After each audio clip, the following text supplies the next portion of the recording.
God.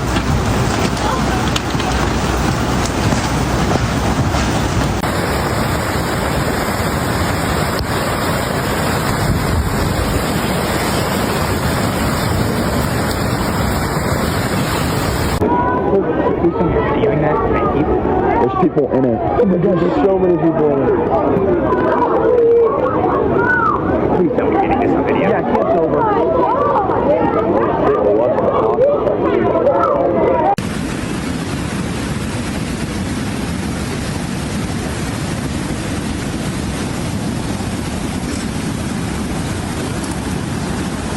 Texas was gripped by chaos as a slow-moving storm system unloaded a torrent of rain across the hill country, submerging entire communities.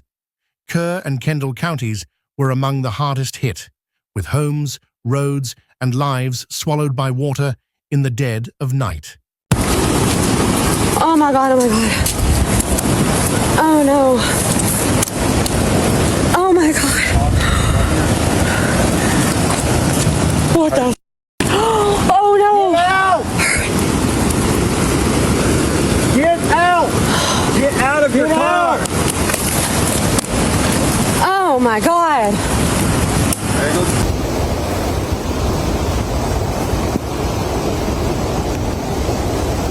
6:08 a.m.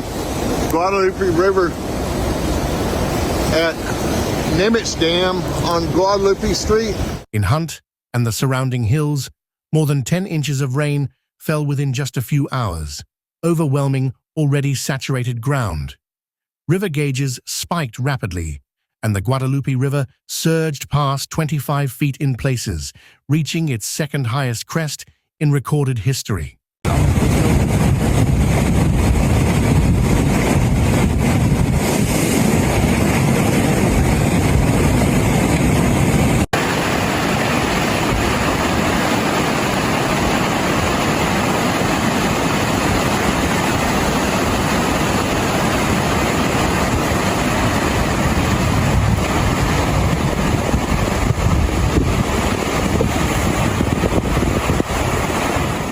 Water rushed into neighborhoods without warning, turning highways into rivers and backyards into lakes, catching families off guard. Drivers abandoned vehicles, campers fled in darkness, and 911 calls poured in as the emergency escalated across multiple counties. 1812 Coke Street. Still waiting on water rescue. If anyone has any boats or jet skis to help us get my in-laws and the other elderly on the road out.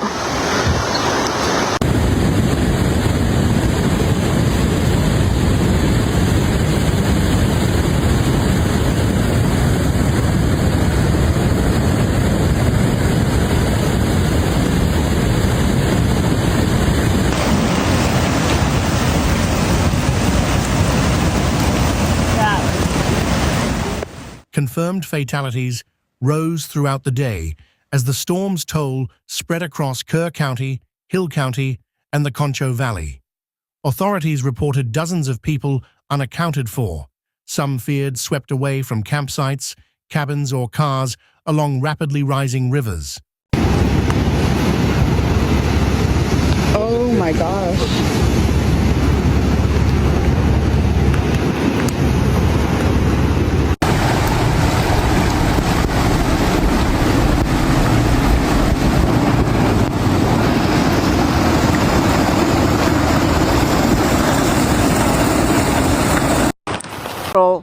Was swept all the way from Ingram all the way to Center Point, Texas.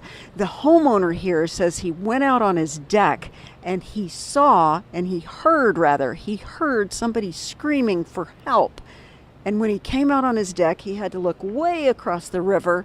And when he did, he looked into the trees and he saw this woman being sheltered by a huge cypress tree. One limb had already been ripped off and another was about to be ripped off, but she had been in the tree for several hours at that point already because she was swept out of her campground, out of her tent at 4 o'clock in the morning. And so he heard her screaming. He came out here. He started calling back to her. He said, I hear you. I see you. He called for help. He didn't have any luck getting response from 911. So he actually went down the street, flagged down a law enforcement person, said, hey, there's a girl in a tree over here.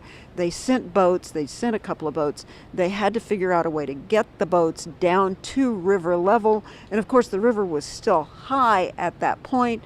They got to her, and she had to drop into the boat, because by the time the boat got here, the water had receded 10 or 12 feet. They say she jumped from that tree and face planted into that rescue boat, and they were able to bring her back to shore. Now, the tragedy here is that this young lady was swept away with family members. When she left here, she didn't know the fate of her family members, her mom, her dad, and other relatives that were swept away. They tried to get away in a car, and they were swept away from far upstream in Ingram, Texas. So the homeowner here says that after they got this girl out of the boat, they brought her up here into the house. The firefighters, the paramedics checked her vitals. She had a few bumps and bruises, and they said that was amazing because she had gone over 4 dams and been dropped. She told them the story of fighting refrigerators, dodging recreational vehicles as she traveled down that long 20-mile stretch of being wiped away. So when she got here, she was checked up by the paramedics. She had a few bumps and bruises, a few scrapes, but the medics had to go on. The rescue personnel had to go on. So they left her here in this home with the lovely neighbors who heard her call for help and responded. And these kinds of hero stories are being reported and being repeated throughout the hill country. And if there's any hope at all that somebody could still be out there in the floodwater as the waters continue to recede and as property owners begin to check their property, that's the hope of it all, that the missing people are out there somewhere and that somebody will hear their cry for help